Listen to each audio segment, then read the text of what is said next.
Welcome back. In this video, you will learn how to call a subview and pass data from one view to another. Now first, we will see how to call a subview. Here we understand with an existing example. For this, right-click on the Views folder, then a dialog box will open. Here click on New Folder and set the folder name as setting.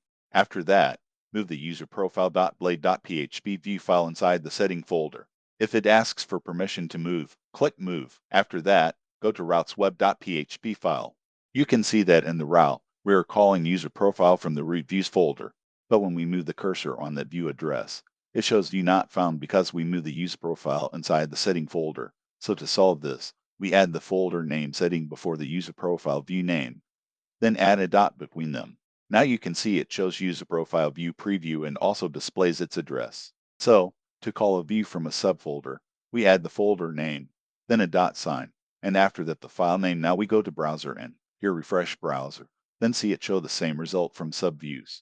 Next, we will see how to pass data from one view to another view. For this, we create a new view file.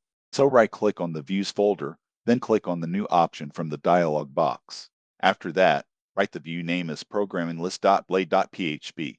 After that, inside the programminglist.blade.php file, write a div tag. Now go to the userprofile.blade.php view file. Here, create an array variable named programming list.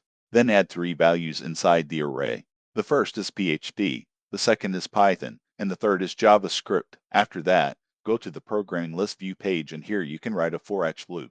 Now go back to the user profile view and copy the programming list variable.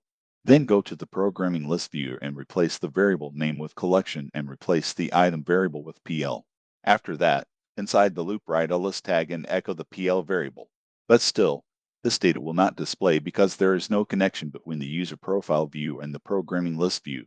So for this, we use the include function to call that view inside the user profile view.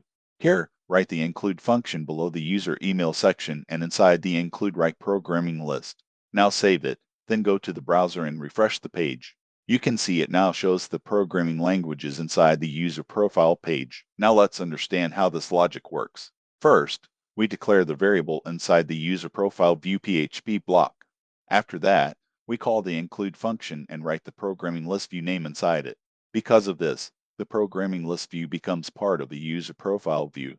That is why it can access the variable data and display it in the browser. Thanks for watching the video. If the video is good, then subscribe to the channel, like the video, and comment below.